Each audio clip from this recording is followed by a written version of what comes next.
Pulse watering. Is it for you? What is it?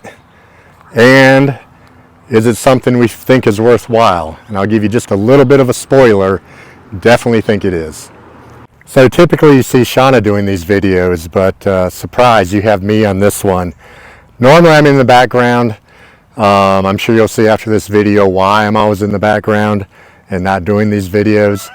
But I did want to talk about a little bit about something we've discovered through hearing it from the No Till podcast and several other places, called pulse watering.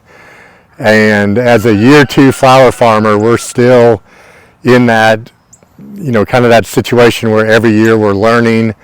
And I'm sure that that's going to be true forever, no matter what year we're doing this. But typically as a newer flower farmer, we're kind of trying to try different things, see what works, see what doesn't work, and we are continually learning. But pulse watering, we have found, really seems to help us, both in saving the amount of water and how we water and all of that. And I'm definitely not an expert in pulse watering, but hopefully I can give you enough information to try to see if you can want to try it on your own and experiment with it and see if it's something that will work for your farm.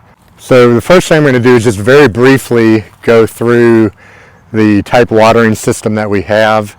I'm not going to spend a lot of time on that, but it is important just so you know kind of how our setup is.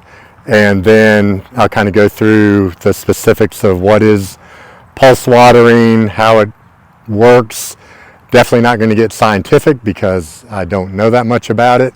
But at least give you the basics of how it works.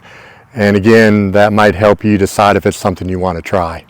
So the method of irrigation that we really like and are pretty much going to stick with now is the drip tape. It's got a ton of advantages compared to other systems we've tried. It's not very expensive. It's really easy to set up.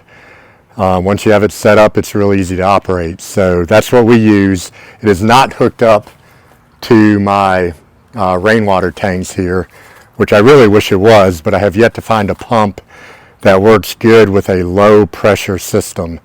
There are pumps that you can certainly use to water from here, but they don't work with the low pressure. So if you know of a pump or are doing something like that with drip tape, please put in a note in the comments and let me know, because I would love to find something that works with this. But this is where we start out. This is obviously we're off the house water, but I've got a timer here. It's actually got 4 zones. We're only using 2 of them, which are these 2 here. This is actually a timer I got from a thrift store many years ago, even before we were doing the flower farming. It was real cheap, so I grabbed it thinking I'd need it someday, and now's when I need it. But it's working really well. There's certainly better timers. I am limited to the times I can do on this. In other words, I can only do certain hourly intervals, but I can't change that. And I'll explain that a little bit more when I get into the pulse watering. But this is where it all starts. This is on timer. These are my 2 zones. One goes to what we call the upper garden, and the other hose goes to what we call the lower garden. So here's the lower garden, and the hose runs all the way down to here, to this line here. And then this is just the main line that runs all the way down the length of this garden. And then all the drip tape runs off of it to feed each individual bed. You'll probably see it better here because this one hadn't been mulched over yet. This is a sunflower bed we just planted. This only has 2 lines of drip tape, but I've got a cutoff for each line there, and you can kind of see how it runs. And then at the end here, I actually put more cutoff valves so I can easily drain the lines and things like that when needed. So that's just, again, I'm not going to get into the drip tape a whole lot. I may do another video on that someday. But it all runs to here. This is a pressure valve, so I know what pressure I've got. You can't have more than 12 psi for drip tape or it will burst. So That is the lower garden. I've got all these beds that have lines on them. 2 lines on some, 3 lines on others. And the upper garden works the same way. Got a hose running from the house. Got my pressure valve there. And then again, this main line runs, you can see the blue line there, that runs the length of this garden. And then I've got the lines on every bed. Most of these have 3 lines each that you can see on the areas where I haven't mulched yet. So that's the water setup. That's the drip line, irrigation, drip tape, how we do it. It's pulse irrigation. What is it? How does it work? And what have we found as far as how it works for us? And again, I'm not going to get into a lot of detail because I don't know a lot of that, but I know the basics. If you want to know more about it and how we first learned about it, like I said before, there's the No-Till podcast. Jennie Love, I believe, is her name. Strongly suggest you subscribe to that podcast because she gives a ton of good information. But that's how I first heard about it. And basically what it is, from what I understand, it's used a lot by orchard growers when they're trying to water their trees and all of that. And really all it is no matter what system I guess you use, it's just like it sounds. Pulse watering is you're doing intervals of watering, just basically short intervals of watering, just several times throughout the day. So for an example, you might do watering for 10 minutes every 4 hours, every 6 hours. It can be whatever you want. But that's the whole premise of it, is just very short intervals. Instead of doing a deep watering of say 30 minutes every day or every other day, you're doing these short intervals several times throughout the day. The reasoning behind the pulse watering is if you're doing a deep watering all at one time, the water tends to obviously go straight down and then, spread out from there. The pulse watering, since you just have that slow drip for a short period of time, think of it, I guess, kind of as water dripping on a sponge. Eventually that water just starts to spread actually more laterally than up and down. So as it drips and drips and drips, that water spreads out, not over the surface of the ground, but just under the surface, about where the roots are of those plants, of those seedlings. And it just kind of starts to spread out. And as you do it, over several weeks, you'll start to see that those areas of drips start to connect together, if that makes sense. And when we first did it, when I first tried it, I was doing about 12 minutes every 6 hours.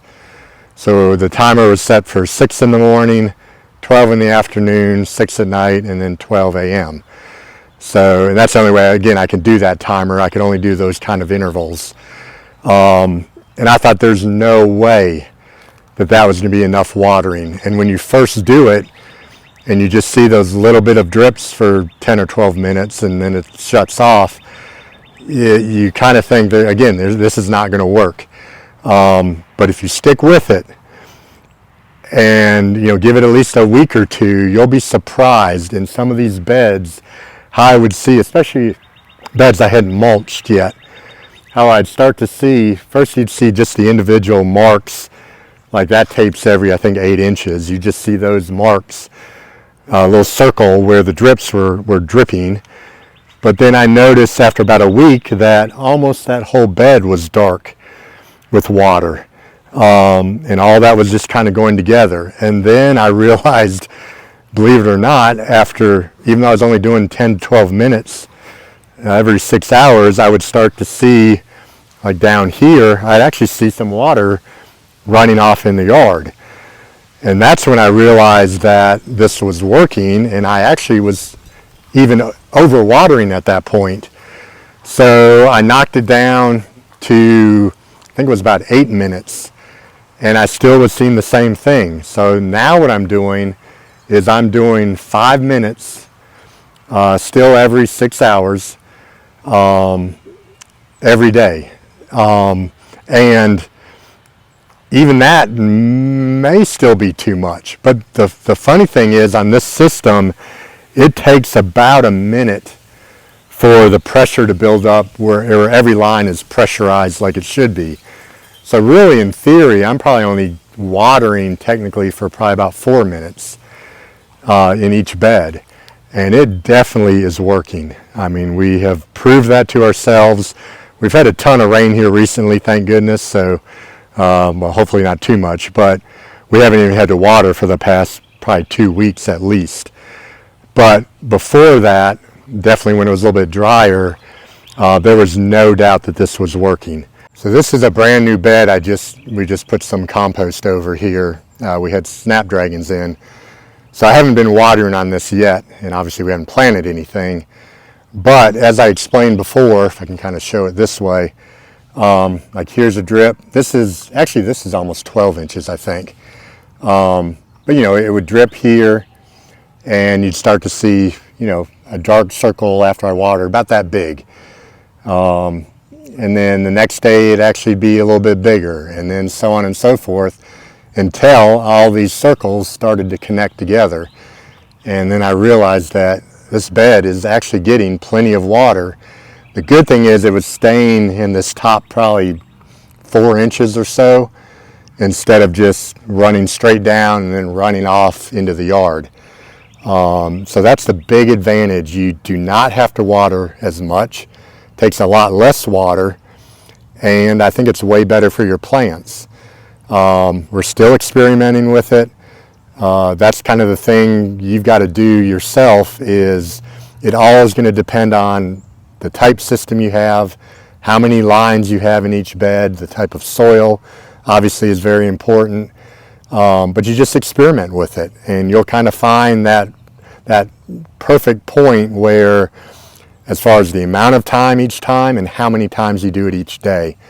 I definitely think we can do it probably a little bit less than we are, but we're going to kind of stick with that for now and see how that works. Obviously, it's going to probably change when it gets really, really dry in the summer. We might need to up it a little bit, but there's no way we're going to be watering as much as we were before, when we were doing like one good watering every other day or whatever. So, you know, try it for yourself. You really got to experiment with it no matter what. But I definitely feel it is worthwhile. I definitely feel you should try it out and just see for yourself how it works. But make sure you give it some time. Don't just give it a few days. I was very negative in thinking this was going to work until I saw it after about a week and a half or 2 weeks. So give it some time, try it out, and I think you will find that it is a good option for you to irrigate your flower garden.